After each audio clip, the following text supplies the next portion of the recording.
और ये रस्म पकड़ी है, दोनों हाथ उठाकर आप आशीर्वाद के हाथ उठाए और जैन जी को आशीर्वाद दें। जैन चौधरी देख रहे हैं, चौधरी एक तरफ झूठ बोलने वाली पार्टी है, बहुत झूठ बोलने वाली, दूसरी तरफ किसानों के, गरीबों, मजदूरों के लिए काम करने वाली पार्टी है।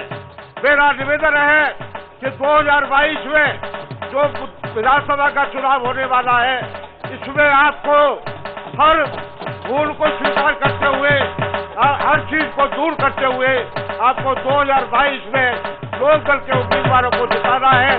जय हिंद, जय भारत। मैं एक बार फिर स्वागत करता हूँ जय चौधरी जी का और आपसे आग्रह करता हूँ कि दोनों हाथ उठाकर आशीर्वाद दें, आशीर्वाद दें। राष्ट्रीय लोकदल जिंदाबाद। आपके सामने आप देख रहे हैं जैन चौधरी जिंदाबाद। हमारे समाज की 36 बिरादरियों के द्वारा पगड़ी बांधी जा रही है और इस क्षेत्र के समाज के सभी 36 बिरादरियों के बुजुर्ग आपके अपने चहेते लाडले चौधरी चरण सिंह जी के वारिस जैन चौधरी जी को रस्म पगड़ी की अदा से सम्मानित कर रहे हैं, उन्हें आशीर्वाद दे रहे हैं। मैं आपसे आग्रह करूंगा एक बार जोरदार तालियों के साथ उनका स्वागत करें।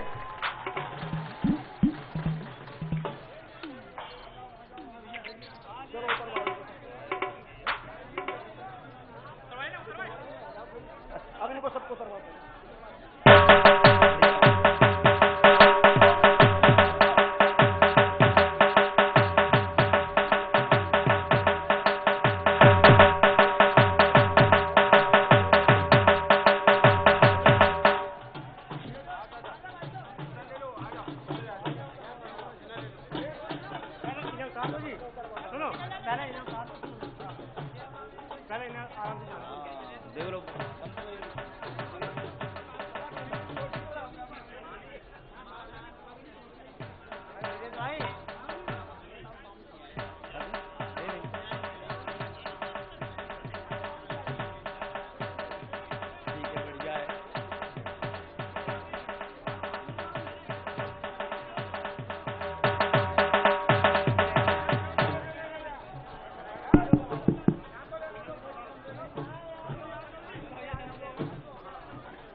भाई महेश जाटव, आप जो सम्मान करना चाहते हैं चौधरी साहब का करें। रविंदर निवेश जो सम्मान करना चाहते हैं चौधरी साहब का करें।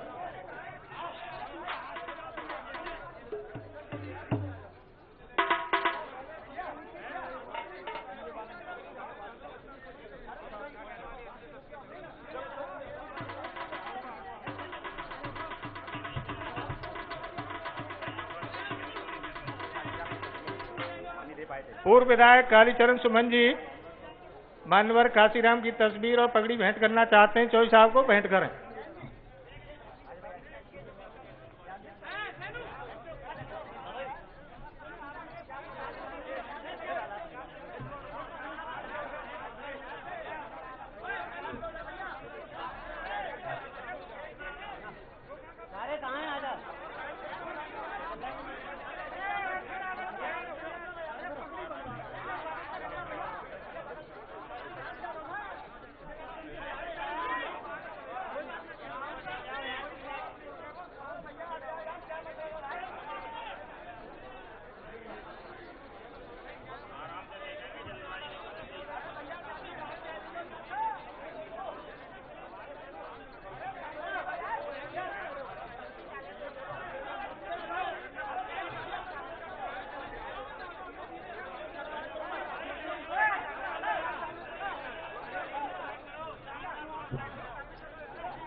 पंडित गोविंद शर्मा जी जो स्वागत करना चाह रहे हैं मानी जैन जी का स्वागत करें पंडित गोविंद शर्मा जी।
निवेदन है आप लोग इधर आ जाएं और महेश जाटव जी कुछ चौधरी साहब को भेंट करना चाहते हैं तो वो आए और आप भी आगे आए और भेंट करें जो भी करना चाहते हो।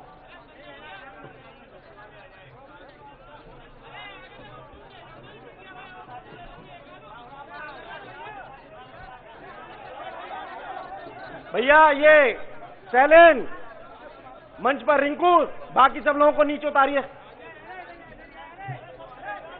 जो लोग मंच पर केवल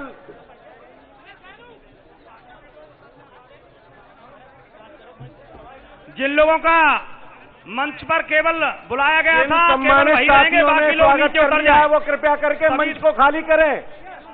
अन्नू पहलवान भैया राजा धनगर चलो आप नीचे आ जाओ। सभी लोग नीचे उतर जाएं जिनका मुख्य मंच पे नाम है बुलाया गया केवल वही लोग रहेंगे। मंच पर भीड़ नहीं करें।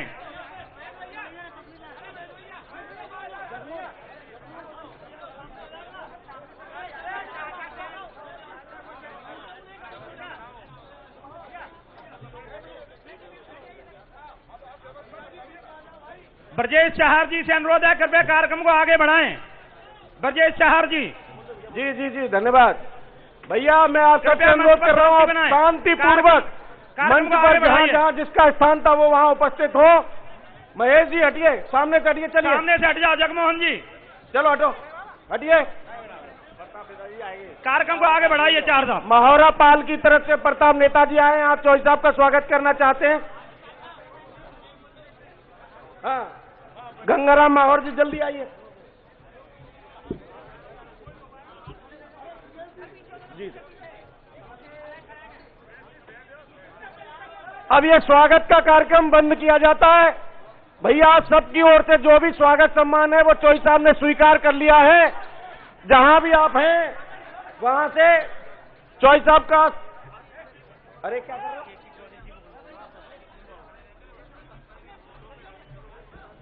चार साहब आगे बढ़ाइए, कार्यक्रम आगे बढ़ाइए, बिल्कुल समय नहीं है। हाँ जिनके नाम नहीं है मंच पे कृपया नीचे उतर। प्रभारी महोदय, प्रभारी जी से मैं अनुमति चाहूंगा। प्रभारी जी,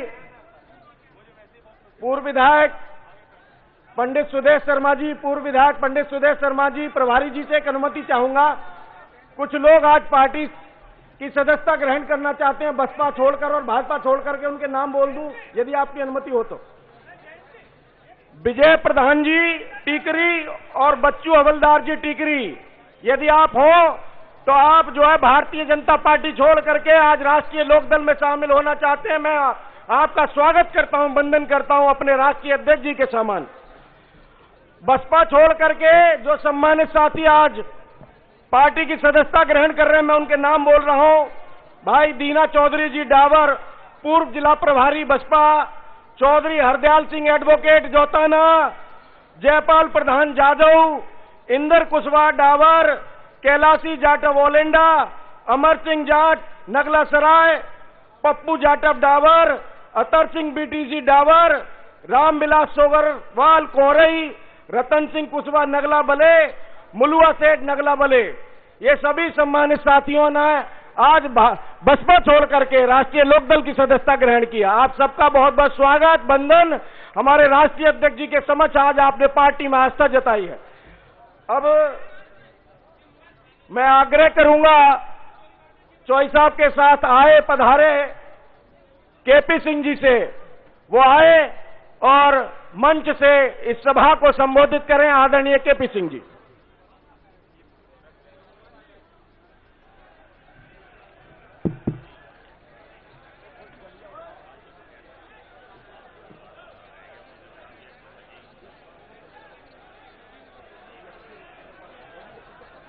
मैं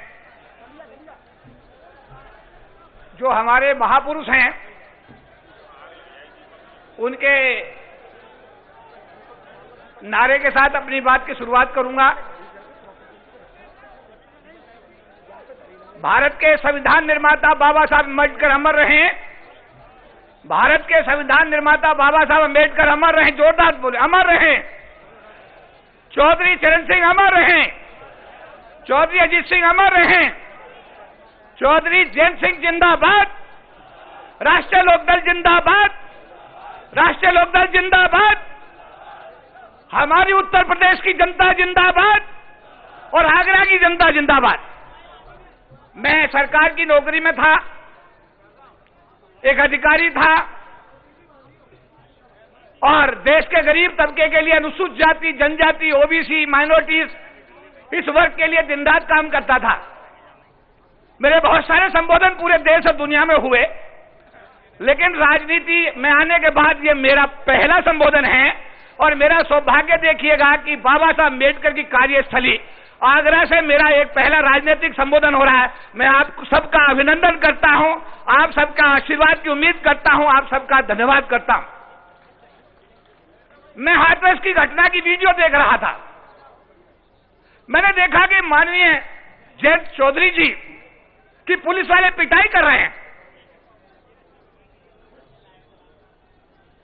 घटना थी हाथरस में एक दलित समाज की बेटी के साथ रेप और उसके बाद उसकी हत्या करके रातों रात उसको पुलिस अधिकारियों की देखरेख में जला दिया गया। तो मुझे बड़ा प्रभावित हुआ। मैंने कहा मैं चौधरी जयंत सिंह जी से जरूर मिलूंगा और मुझे मिलने का सौभाग्य मिला। करीब 3 महीने पहले मिला तो मैंने देखा कि कितने सौम्य व्यक्तित्व के स्वामी हैं, कितने। मैंने कहा बाबा साहब अम्बेडकर के बारे में जब बात हुई तो उन्होंने कहा बाबा साहब अम्बेडकर ने भारत का संविधान दिया, हम सब लोगों को इस देश के अंदर ऐसी व्यवस्थाएं दी। और जब उनका मैंने विचार सुना, समानता का, समता का, भाईचारे का, सबको साथ लेके चलने का, सबको सम्मान देने का, तो मैंने निर्णय किया कि सरकार की नौकरी बहुत हो गई। अब मैं नौकरी से इस्तीफा दे करके माननीय चौधरी जयंत सिंह जी के नेतृत्व में राष्ट्रीय लोकदल के साथ मिलकर पूरे देश में राष्ट्रीय लोकदल का झंडा फहराने का काम करूंगा। मैंने आकर के इस्तीफा दिया नौकरी से। सरकार के नियम होते हैं, 3 महीने का समय उसमें होता है वीआरएस का। मेरा सौभाग्य रहा कि 14 अक्टूबर 2021 को, जिस दिन बाबा साहब डॉक्टर भीमराव अंबेडकर ने आगरा की नागपुर की धरती पर 5 लाख लोगों के साथ बौद्ध धर्म स्वीकार किया था, भारत की सरकार ने मेरा इस्तीफा भी 14 अक्टूबर 2021 को स्वीकार किया। मैंने जानकारी दी राष्ट्रीय अध्यक्ष महोदय को, चौधरी जयंत सिंह जी को, कि सर मेरा इस्तीफा स्वीकार हो गया है, मैं लोकदल की सदस्यता ग्रहण करना चाहता हूं। हालांकि 20 तारीख की प्रपोज उनकी रैली थी, लेकिन बारिश के कारण वो रैली पोस्टपोन्ड हुई। चौधरी साहब ने मुझे कहा आप आइए सदस्यता ग्रहण करिए, और जिस दिन मैंने लोकदल की, राष्ट्रीय लोकदल की सदस्यता ग्रहण की, उस दिन भी एक ऐतिहासिक दिन था। उस दिन था 20 अक्टूबर 2021, भगवान वाल्मीकि की जयंती के दिन मैंने राष्ट्रीय लोकदल की सदस्यता ग्रहण की। और आज मेरा पहला संबोधन, मुझे सौभाग्य देखिएगा कि हमारे राष्ट्रीय अध्यक्ष महोदय चौधरी जयंत सिंह जी ने मुझे आज अवसर दिया, आगरा की भूमि में जहां डॉक्टर अम्बेडकर का कर्मस्थली रही, जहां डॉक्टर अम्बेडकर का बड़ा प्रेम इसलिए रहा, आज इस पवित्र भूमि पर मैं राष्ट्रीय लोकदल का एक कार्यकर्ता होने की हैसियत से आज अपने प्रदेश के हमारे जो भाई हैं, बहन हैं, माताएं हैं, बुजुर्ग हैं, बच्चे हैं, उन सबको अपनी बात रखने का, कहने का आज मुझे सौभाग्य मिला है। जैसा बताया गया कि मैं सरकार की नौकरी में था, मुझे बहुत मौके मिले। राष्ट्रीय अंतर्राष्ट्रीय स्तर पर अपनी बात कहने का। 2 बार दुनिया के सबसे बड़े फोरम यूनाइटेड नेशंस और न्यूयॉर्क अमेरिका में मुझे बुलाया गया। एक बार जहां डॉक्टर अम्बेडकर गोलमेज सम्मेलन के लिए गए थे दलितों के, अनुसूचित जाति जनजाति समाज के आरक्षण के लिए, उसी ब्रिटिश की पार्लियामेंट में मुझे 1 घंटे का संबोधन करने का अवसर मिला। दुनिया की दूसरी पार्लियामेंट जिसको कनाडा की संसद कहते हैं, उसमें मुझे बतौर मुख्य अतिथि 1 घंटे का मेरा संबोधन हुआ। दुनिया के कोने कोने में, चाहे स्कॉटलैंड रहा हो, चाहे आपका वैंकूवर कनाडा रहा हो, चाहे लंदन रहा हो, चाहे न्यूयॉर्क रहा हो, वाशिंगटन रहा हो, देश के कोने कोने में, दुनिया के कोने कोने में जाने का मुझे अवसर मिला और अपनी बात को कहने का मौका मिला। क्योंकि मैं अनुसूचित जाति समाज से आता हूं, उत्तर प्रदेश का रहने वाला हूं, मेरा गांव बुलंदशहर है, वेरा फिरोजपुर वेरा चाना का मैं रहने वाला हूं। मैंने वहीं से बीएससी किया, चौधरी चरण सिंह विश्वविद्यालय से मैंने मास्टर्स की डिग्री हासिल की मेरठ से। उसके बाद में मैंने 84 में नौकरी ज्वाइन की और नौकरी में मुझे अनुसूचित जाति जनजाति समाज के जो संगठन है उनका राष्ट्रीय प्रधान महासचिव, 40 लाख लोगों का एक परिवार है, पूरे देश में फैला हुआ है। हर विभाग का, स्टेट बैंक भी, रेलवे भी, जीआईसी भी, एलआईसी भी, पूरे देश के जितने भी सरकारी महकमे हैं, उनके जो अनुसूचित जाति जनजाति समाज के, बुद्धिस्ट समाज के कर्मचारी अधिकारी हैं, उनका जो महासंघ है 40 लाख लोगों का, उसका राष्ट्रीय प्रधान महासचिव मुझे 1997 में बनाया गया। और मेरा सौभाग्य है कि आज तक मैं उस जिम्मेदारी का आप सबके प्यार से, दुलार से निर्वहन कर रहा हूं। आज क्योंकि मैंने सरकारी नौकरी छोड़ दी और अब मैं फुल सक्रिय राजनीति में हूं, और सक्रिय राजनीति में होने के नाते मैं अपनी बात इस तरह कहूंगा कि जब जयंत चौधरी साहब को मैंने देखा एक दलित समाज की बेटी को न्याय दिलाने के लिए पिटते हुए, तो मैंने तय किया कि मैं अब राष्ट्रीय लोकदल ज्वाइन करूंगा। जो चौधरी जयंत सिंह के नेतृत्व में देश के कोने कोने में जाऊंगा। राष्ट्रीय लोकदल की पूरे देश के अंदर हम लोग प्रदेश कमेटियां, जिला स्तरीय कमेटियां बनाएंगे और सबसे बड़ी चुनौती हमारे सामने उत्तर प्रदेश में अब सरकार बनाने की है। आपने देखा गोरखपुर में क्या हुआ, किसान हमारा साल से साल दिल्ली के दरवाजे पर बैठा हुआ है। 1 साल का समय होने जा रहा है, सरकार में कोई सुनवाई नहीं हो रही है। और मैं कहना चाहता हूं कि मैं एससी समाज से आता हूं, किसान और मजदूर का जो रिश्ता है वो ऐसा रिश्ता है कि किसान की खेत में मजदूर काम करता है, उसका परिवार पलता है। अगर किसान की जमीन ही चली जाएगी तो इसका सबसे बड़ा नुकसान इस देश के मजदूरों का होगा, अनुसूचित जाति के लोगों को होगा, जनजाति के लोगों को होगा। इसलिए गठबंधन को इतना मजबूत करना है, इतना मजबूत करना है किसान और मजदूर के गठबंधन को कि चौधरी जयंत सिंह जी के नेतृत्व में 2022 में आपको सरकार बनानी है। हाथरस रिपीट नहीं होगा, आपका गोरखपुर रिपीट नहीं होगा, आपका लखीमपुर खीरी रिपीट नहीं होगा। मुझे एक कार्यकर्ता के रूप में जो सम्मान दिया है चौधरी जयंत सिंह जी ने, मैं उसके लिए राष्ट्रीय लोकदल का और अपने राष्ट्रीय अध्यक्ष का हृदय से आभार व्यक्त करता हूं। और कार्यकर्ता होने के नाते मेरी ड्यूटी जो भी लगेगी मैं उसका निर्वहन करूंगा, लेकिन साथ साथ अपनी बात खत्म करते हुए प्रदेश में ए टीम और बी टीम काम कर रही है। हमारे नेता दलित समाज के जो क्लेम करते हैं, हमारी वोटों पर राज करते हैं, उन्हें डंडा खाते हुए मैंने नहीं देखा, पर हमने जयंत चौधरी जी को हाथरस में डंडा खाते हुए देखे। बाद हाथ उठाइए, हाथ उठाते देखा नहीं देखा? तो हमें चाहिए क्या? हमें चाहिए वो लोग जो हमारे समाज की बात करें, हमारे प्रदेश की बात करें, हमारे प्रदेश के अंतिम व्यक्ति के आंसू पूछने की बात करें, और वो सब चीज हमारे राष्ट्रीय अध्यक्ष के अंदर मौजूद है। मैं चाहूंगा कि जोरदार तालियों से इस बात का समर्थन करें आप लोग, आगरा के लोग। तो मैं आपको यही आह्वान करूंगा कि आने वाले 2022 के चुनाव में एक सशक्त सरकार हमारे राष्ट्रीय अध्यक्ष चौधरी जयंत सिंह जी के नेतृत्व में बनवाएंगे। और आपका चुनाव चिन्ह जानते क्या है? हमारी संस्कृति में प्याऊ लगाना, पानी पिलाना धर्म माना जाता है। हमारी भारतीय संस्कृति में पानी पिलाना, प्याऊ लगाना धर्म माना जाता है। और हमारी तो पार्टी का सिंबल ही हैंडपंप है जो सबको पानी पिलाने का काम करेगा। हमारी पार्टी का जो सिंबल है हैंडपंप पर सबको पानी पिलाने का काम करेगा। इसलिए राष्ट्रीय लोकदल के नेतृत्व में, हमारे चौधरी जयंत सिंह जी के नेतृत्व में आने वाली प्रदेश की जो आपसे चुनाव होने वाला है उसमें एक मजबूत सशक्त सरकार बनाएं और अपने दीपक खुद बने। आप सभी ने मुझे प्यार दिया, दुलार दिया, मुझे यहाँ बुलाया, सम्मान दिया, मैं आप सबका आभार और धन्यवाद व्यक्त करता हूँ। और अपने समाज के लोगों को कहना चाहता हूँ, वोट खराब मत करना, ए टीम और बी टीम के चक्कर में वोट खराब मत करना। जब वोट देने जाओ तो ये सोचो कि सरकार कहां बन रही है, हमारे हित कहां हैं। और मैंने पूरे 37 साल SC/ST डेवलपमेंट के लिए काम किया है, मुझ पर मुकदमे लगे हैं, मैं जेल गया हूं, 10-10 महीने सस्पेंड रहा हूं इस बात के लिए कि मैंने डॉक्टर अम्बेडकर जिंदाबाद के नारे लगाए। मैंने सरकार से 3 संविधान में संशोधन कराए हैं, 81, 82 और 85। लाखों लोगों की रैली दिल्ली में मैंने की है, जंतर मंतर में रैलियां की हैं, अंतर्राष्ट्रीय सम्मेलन की हैं, यूएनओ तक गया हूं। लेकिन मैं ये मानता हूं, मैंने समझा है कि चौधरी जैन सिंह जैसा व्यक्तित्व मुझे लगता है इस प्रदेश की जरूरत नहीं है, बल्कि इस देश की आवश्यकता है। और आने वाले 2022 के बाद 2024 की भी मैं आपको आगाज करता हूं कि पहले 22 को जीतो और फिर 24 को जीतेंगे। सभी को धन्यवाद। जय भीम, नमोबुद्धाय। जय चौधरी, जय चौधरी, राष्ट्रीय लोकदल, राष्ट्रीय लोकदल। फतेहपुर सीकरी से जिला पंचायत का चुनाव लड़े भाई दीपचंद मौर्य और उनके साथी चौधरी साहब को बहुत देर से प्रयास कर रहे थे। ये युवा साथी हैं, नौजवान हैं, उनको पगड़ी बांधना चाहते थे। हम इनकी पगड़ी ले रहे हैं और चौधरी साहब के समक्ष आपकी पगड़ी पहुंचा दे रहे हैं।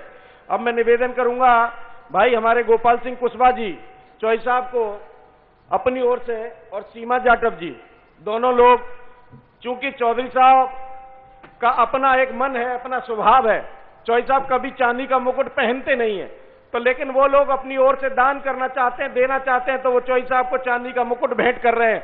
बहुत बहुत धन्यवाद आपका, बहुत बहुत आभार। और अभी हाल ही में इनसे 2 मिनट पहले सभी सम्मानित साथियों ने जो स्वागत किया, वंदन किया, उसमें दूरा की समाज ने चौधरी साहब को पगड़ी बांधी 51 मीटर की, 71,000 रुपए भेंट किए। उसी में भाई महेश जाटव जी ने भी चांदी का मुकुट भेंट किया, 1 लाख रुपया भेंट किया है। मैं आप सबका आभार प्रकट कर रहा हूं कि आपने अपनी धरती पर, आप समाज ने एकत्रित होकर के चौधरी साहब का स्वागत किया, वंदन किया। अब मैं सारी बातों को विराम लगाते हुए, जिनका हमको सबको इंतजार है, हमारे आपके सबके नेता आदरणीय चौधरी साहब, मैं आपसे आग्रह करूंगा, लेकिन एक विनती है चौधरी साहब, ये नौजवानों की मांग है कि यही मांग थी कि आप मास्क हटाएं। जय बहुत बहुत धन्यवाद। जय चौधरी, जय चौधरी, राष्ट्रीय लोकदल, राष्ट्रीय लोकदल। राम राम साहब, मैं जानता हूं कि ये वक्त किसानों के लिए कितना कीमती है। खेतों में काम चल रहा है और अपने जीविका को, अपनी उस मेहनत को आपने आज एक दिन विराम देकर यहां पहुंचने का काम किया, हमारा मनोबल बढ़ाया। बहुत से बुजुर्ग जो आए उन्होंने पगड़ी बांधी, जोर से मेरी पीठ थपथपाई। मैंने पूछा इनकी उम्र कितनी, आयु कितनी, उनका 90 प्लस। और जिस तरीके से मेरी पीठ थपथपा रहे थे मुझे एहसास हो रहा था। तो ये उनकी भावना थी। मुझे आपकी इस भाव की मुझे हमेशा कदर करनी होगी। आगरा जनपद, ये क्षेत्र चौधरी चरण सिंह जी के लिए बहुत प्रिय था और पिताजी चौधरी अजीत सिंह जी भी हमेशा, कोई कहीं से आ जाए, लेकिन अगर कोई आगरा से कोई चल के उनसे मिलने आता था, पहले उनसे वो बैठ के बात किया करते। आज चौधरी अजीत सिंह जी के निधन के बाद पहली बार हम और आप इस तरह से रूबरू हो रहे हैं। अब वो दिन सबके लिए कठिन थे। घर घर में चुनौतियां थी, घर घर के आगे संकट खड़ा हुआ था।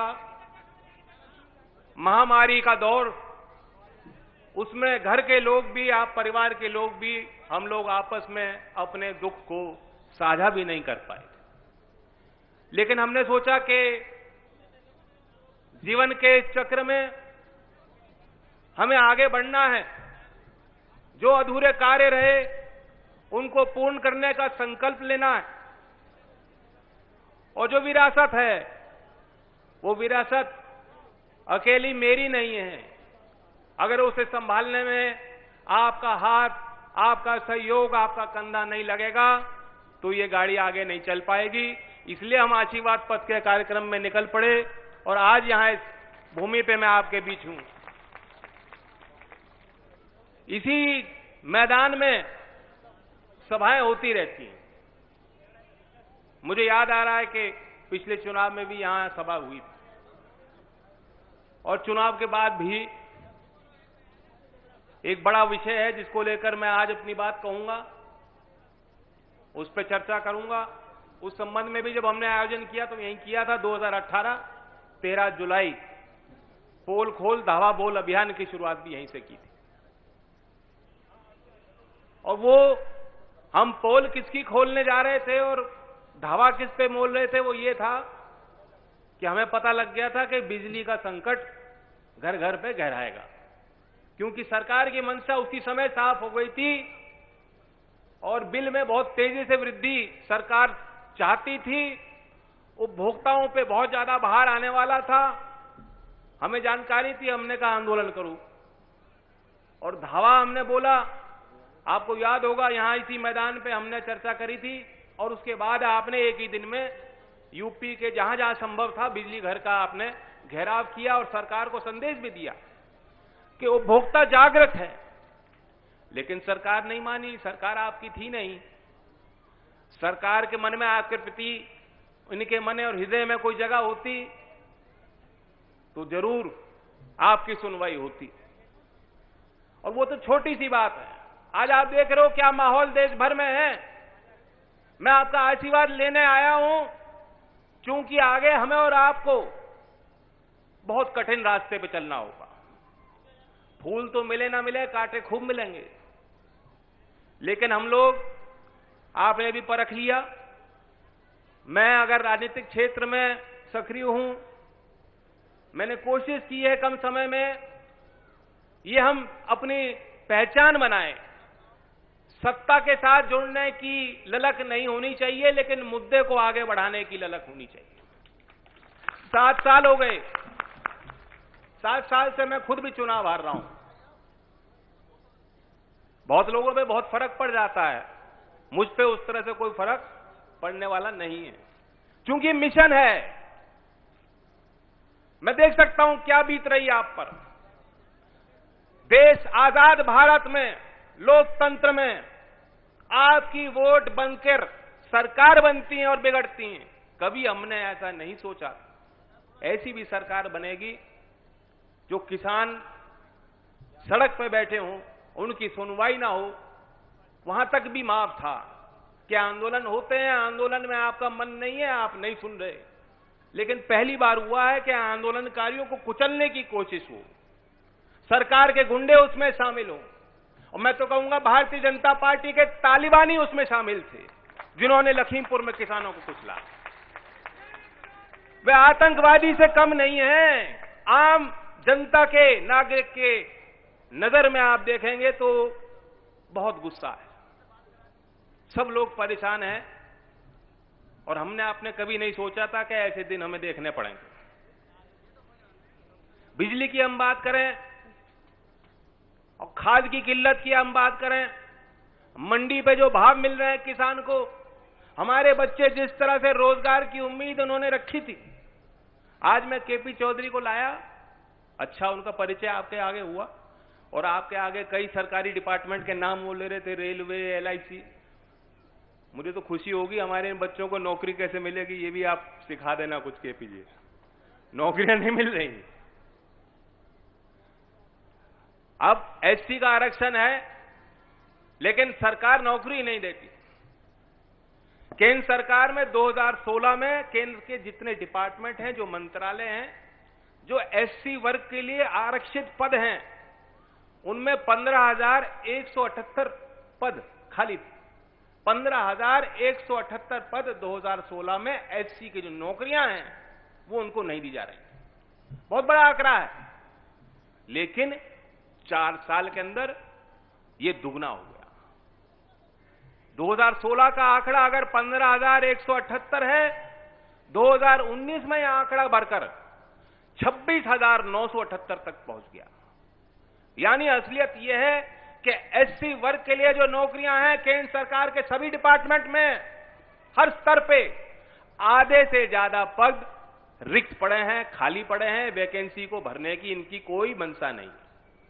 पिछड़ों के लिए भी आरक्षण है, अब तो जनरल के लिए भी आरक्षण है, लेकिन इस आरक्षण का करोगे क्या जब सारी कंपनियों को ही बेच देंगे, कोई सरकारी कंपनी नहीं बचेगी।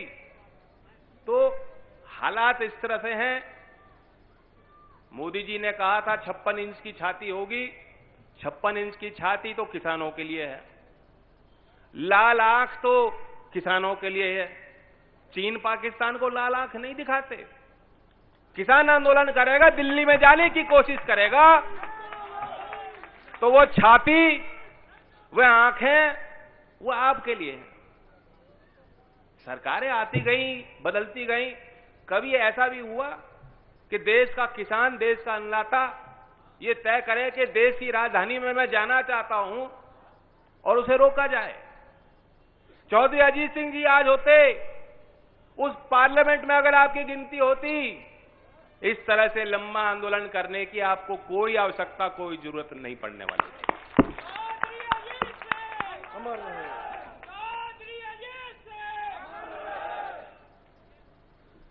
सच्चाई है कि सरकार आपकी है ही नहीं, ये औरों के हाथ में कठपुतली है। ये दिखावा है कि इतने मजबूत नेता हैं मोदी जी, सच में तो दबते हैं ये, डरपोक। अगर 2-3 लोग ताकतवर लोग हैं, अडानी अंबानी जैसे, अगर वो कहेंगे नाचो, तो दिल्ली दरबार पूरी आपको नाचती दिखाई देगी। उनको छाती दिखाने की हिम्मत नहीं, रीढ़ की हड्डी नहीं। और ये कई बार साबित हो गया।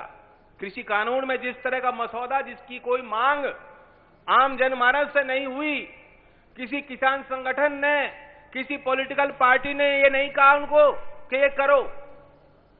आपदा में, महामारी में पूरे देश में बंदी थी, सारे कारखाने बंद थे, देश की राजधानी बंद थी, बड़े बड़े शहरों में लोगों को कहा गया तुम लौट जाओ, यहां कहां अनाज मिलेगा, कहां राशन मिलेगा, कहां नौकरी मिल पाएगी, घर लौट जाओ, गांवों में लौट जाओ।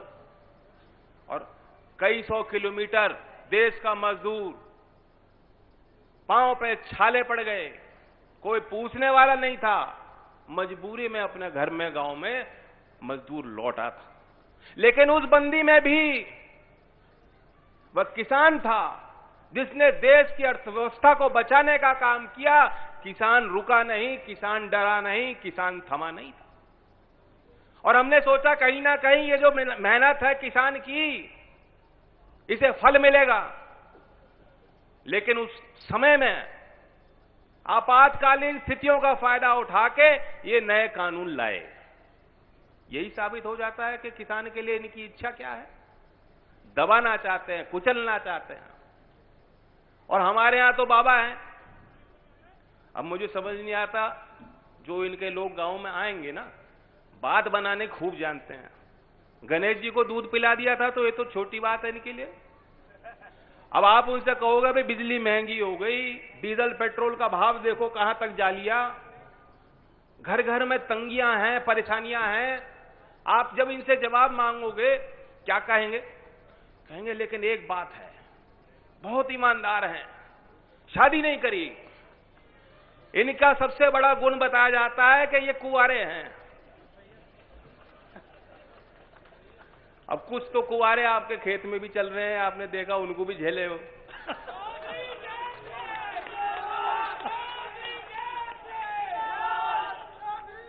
ठीक है, आपकी शादी नहीं हो पाई, कभी घोड़ी पे आपको बैठने का नसीब नहीं मिला, लेकिन ये कोई गुण तो नहीं है ना। मतलब जिस आदमी का परिवार होता है वो भ्रष्ट होता है क्या? परिवार का पालन करना, अगर लोग परिवार नहीं पालते, बच्चे नहीं करते, तो मानव जाति ही नहीं बच सकती। जो हमारी बहन बेटियां, जो हमारी माताएं जो मेहनत करती हैं, घर गृहस्थी को संभालती हैं, घर के बाहर जाती हैं, काम करती हैं।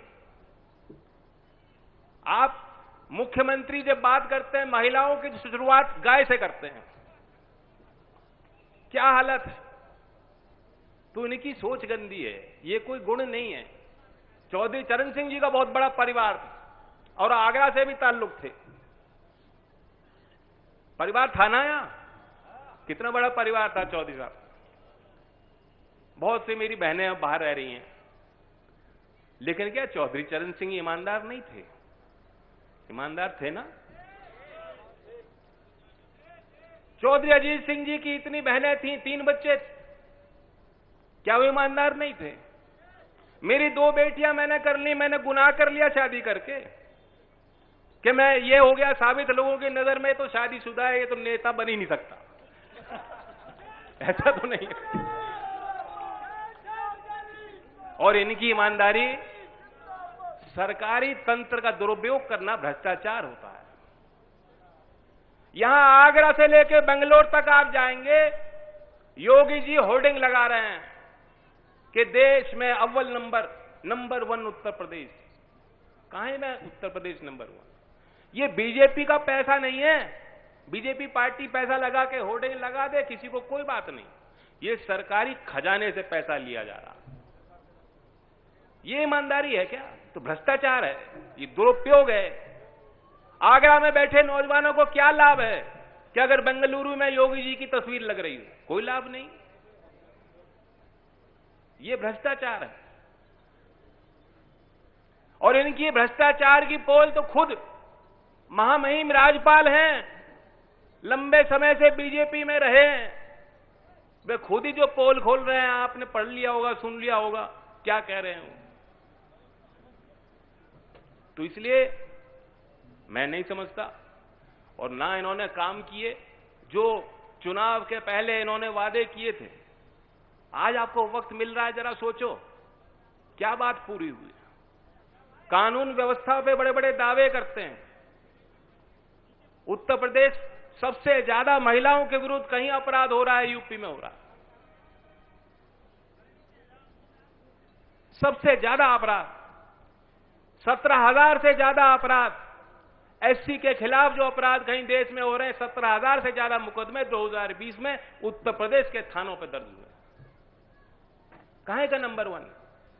अरुण वाल्मीकि एक नौजवान को यहीं आगरा का पुलिस हिरासत में उसकी हत्या की जाती, और फिर भी योगी जी कहेंगे साहब कि हमने गुंडों के राज को खत्म करके कानून का राज स्थापित किया।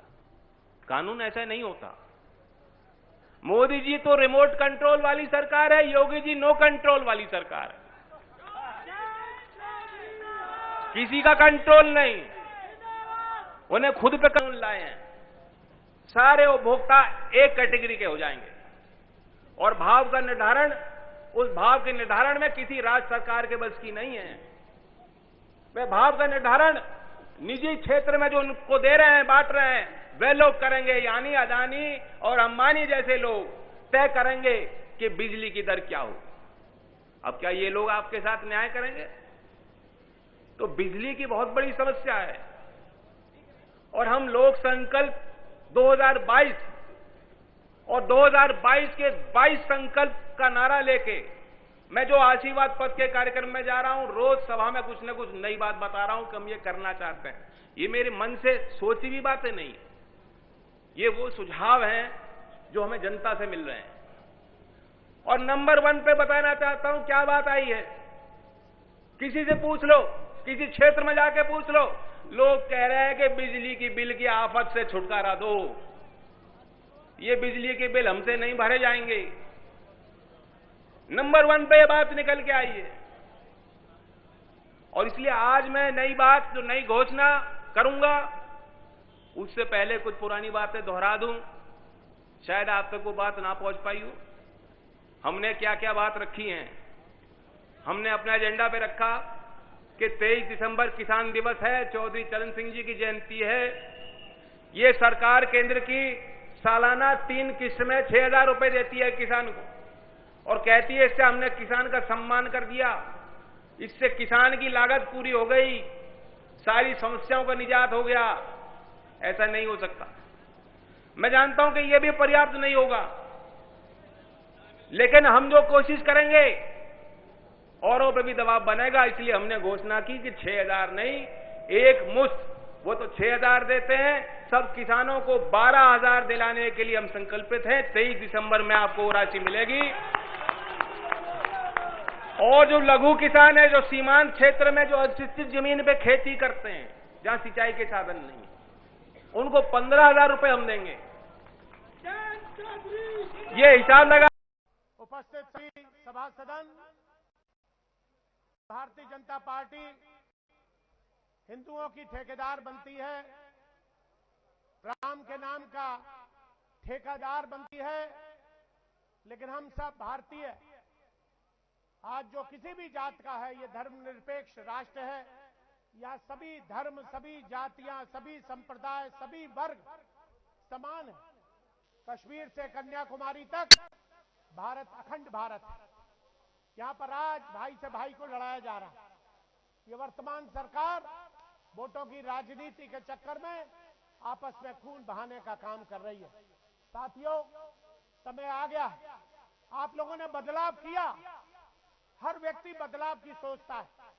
पिछली सरकारों के कार्यकाल से दुखी होकर, उनकी बुराइयों से, उनके कारनामों से आपने एक परिवर्तन की लहर बही। उसमें मोदी जी को एक नेता के रूप में देखा और जनता ने परिवर्तन का प्रयास किया और हुआ भी। ये व्यापारियों की पार्टी है, व्यवसायियों की पार्टी। मैं पार्क में सुबह वहां डैम्पियर घूमता हूं, मेरे संग 50-40 वैश्य परिवार के लोग घूमते हैं। वो लोग छूछी गाली देते हैं। इनका व्यवसाय चौपट हो गया, इनका व्यापार चौपट हो गया। जब से नोटबंदी हुई इस देश में, जब से जीएसटी लागू हुई इस देश में, इनके व्यापार बंद हो गए। आज किसान परेशान, नौजवान परेशान, व्यापारी परेशान, कोई वर्ग ऐसा नहीं है जो परेशान नहीं। आज अस्मित, महिलाओं की अस्मिताओं पर आंच आ रही। तो साथियों, ये जो अलग आज जो किसान आंदोलन 11वां महीने चल रहा है, आज हमारे बीच में मुझे स्मरण आता है चौधरी अजीत सिंह जी का। यह आंदोलन प्राय समाप्त हो गया, मात्र चंद 300-400 लोग रह गए। मुझे ध्यान है उस वक्त अजीत सिंह जी ने राकेश चौधरी को अपनी ढांचा बनाई, संदेश दिया और ये कहा कि तू अकेला नहीं है, तेरे संग पश्चिमी उत्तर प्रदेश का नहीं, भारत का किसान साथ है। उनके आंसुओं को पहुंचा और उस जाड़े में, भीषण जाड़े में जयंत चौधरी को सुबह 6 बजे ही वहां पर भेज दिया। हम लोगों ने कहा, उस दिन मुझे ध्यान है बहुत बड़ा कोहरा था, मेरी खुद बात हुई जयंत जी से, तो उन्होंने कहा नहीं, आप लोगों के आने की जरूरत नहीं है, बहुत कोहरा है, मैं पहुंच जाऊंगा, आप लोग अपने अपने जनपद में उसका विरोध करिए। तो वो आज जो आंदोलन जीवित है, वो उस पुण्य आत्मा की वजह से जीवित है। तो साथियों, आज आप बुजुर्ग यहाँ पर बैठे हुए, पिछली सरकारों में नौजवानों ने आपकी नहीं मानी, आज भटकते हैं। आज नौजवान रोजगार के लिए भटकते हैं, मेरे पास आते हैं कि नियति में लगवा दो साहब, हिंदलैंप में लगवा दो साहब, बैकमेट में लगवा दो, गिन्नी में लगवा दो, जिंदल बैटरी में लगवा दो। कहां से लगवा दें? अब आज हम में ताकत नहीं है, हम तो आप मिला हुए। मैंने कि हेमा मालिनी के पास जाओ, वो लगवा देगी। उन्नीस साहब वो यहाँ रहती नहीं, मैंने मुंबई चले जाओ, मुंबई चले जाओ। तो साथियों, ये भूल दोबारा मत करना। ये 2022 का चुनाव आ रहा है, ये आप लोगों की अग्नि परीक्षा है और ये नौजवान चौधरी जयंत सिंह आज आपके बीच में आशीर्वाद लेने आ रहे हैं। आज कोई वोटों की बात नहीं हो रही, चुनाव आएंगे तब फिर सभाएं होंगी, फिर लोग आएंगे, लेकिन आज आपको उनको आशीर्वाद दिल से देना है, आत्माओं से देना है और शरीर की सारी शक्तियों से उनको आशीर्वाद देना है कि वो आने वाली 2022 में इतने प्रचंड बहुमत से मथुरा में तो जीते ही जीते, पश्चिमी उत्तर प्रदेश और पूर्वी उत्तर प्रदेश में अगर गठबंधन होता है तो बहुत अच्छी बात है, अगर नहीं भी होता है गठबंधन तो आप लोग अपने साथ मिलकर जयंत चौधरी के हाथों को मजबूत कर दीजिए, जिससे कि आने वाले समय में आप किसानों की आवाज जो चौधरी चरण सिंह जी उठाया करते थे लोकसभा और विधानसभा में, वो एक साधारण किसान परिवार का प्रधानमंत्री के पद पे पहुंचा। तो आज वही समय आ गया है कि जयंत चौधरी को आपको आज तो नीचे कुछ नहीं है, खाली हाथ है, हाथ खाली है, झोली खाली है।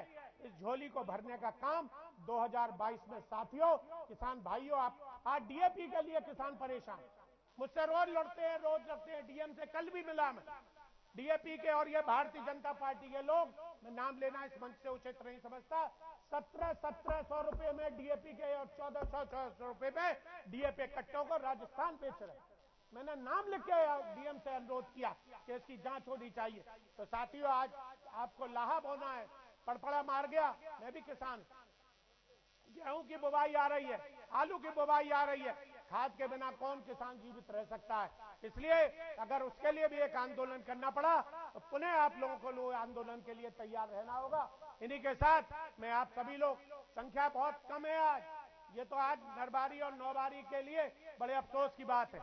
हम तो कहते थे नौवारी में होगा अगर मीटिंग, तो अपने आप योगी और मेरा साथियों आप सबसे अनुरोध है कि जो खाली जगह पीछे जब जयंत जी का हेलीकॉप्टर उतरे तो आप लोग सब खड़े हुए, इसको जो हरे हरी पट्टियां खाली दिख रही हैं इसमें सब आके अपने ट्रैक्टर छोड़ के यहाँ आ जाना और सब लोग बैठ जाना, जिनसे उनको ऐसा महसूस न हो कि उनके सम्मान में कोई कमी रह गई। इसी के साथ आप लोगों का बहुत बहुत धन्यवाद। जय हिंद, जय भारत, जय किसान, जय राष्ट्रीय लोकदल। बहुत बहुत धन्यवाद। बहुत बहुत कुंवर साहब, अब मैं अनुरोध करूंगा पूर्व विधायक आदरणीय नवाब सिंह जी आए और सूक्ष्म में अपनी बात कहें। आदरणीय राम साहब,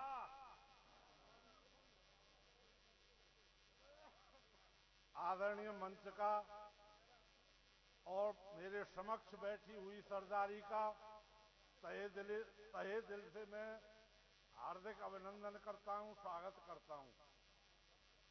किसान भाइयों, ये हम पहले से ही देख रहे हैं, कितनी सभाएं की, आप लोगों को समझाया और भाषण भी दिए, लेकिन बड़ी विडंबना है।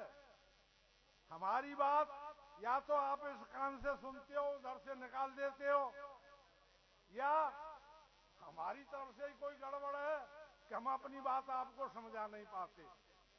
तो मैं अपनी बात वहां से शुरू कर रहा हूं जहां पर आप खड़े हैं। मैं राष्ट्रीय मुद्दाओं की बात नहीं कर रहा, मैं वो बात कहना चाह रहा हूं जहां पर हमारा किसान खड़ा हुआ है। अरे आपने प्रैक्टिकल अनुभव किया है, पहले सरकार में 1000 रुपए में काम हो जाता था, आज रिश्वत का कितना पैसा जाता है? 5000 और 10,000। ये तरक्की हुई है। पहले खाद मिलता था, अब मिलावट का ही पता नहीं है और वो भी मिल भी नहीं रहा है। किसान को कीटनाशक दवाओं के लिए इधर उधर जाना पड़ रहा है। और मैं सब टोटल में ये कह सकता हूं, जितना भी भ्रष्टाचार होता है, किसान के लिए जो सामग्री आती है उसी पर भ्रष्टाचार किया जाता है। जो सीधा साधा किसान है, कंपनी का लेबल लगाया और उसको दे दिया। तो आप लोग समझते नहीं हो। मैंने कई बार कहा है, पुणे में दोहरा रहा हूं, समस्याएं तो जस जस सुरसात बदन बढ़ावा, तास सून कब रूप दिखावा। ये समस्याएं तो अंबार की अंबार, ढेर के ढेर लग रहे हैं, लेकिन आपको अपनी समस्या किसी को बताने के लिए धरना प्रदर्शन क्यों करना पड़ता है? धरना प्रदर्शन आप इसलिए कर रहे हो कि हमारी बात को कोई सुनने वाला नहीं है। जब हमारी बात सुनने के लिए हमें धरना प्रदर्शन करने पड़ेंगे, अपनी बात कहने के लिए हमें लाठियां खानी पड़ेंगी, तो भाई मैं एक कुंजी दे रहा हूं आपको, एक नुस्खा दे रहा हूं, एक चाबी दे रहा हूं, जिससे सारी समस्याओं का निराकरण हो जाएगा। और वो चाबी है, जिस दिन हम वोट डालने जाते हैं उस दिन हैंडपंप को मत भूलना। सारी समस्याओं की चाबी है।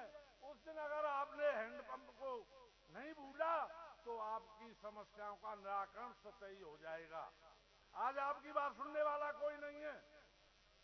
मैं ये भी बता देना चाहता हूं कि देखो, किसान बहुत परिश्रम करता है, मैं भी स्वयं किसान हूं।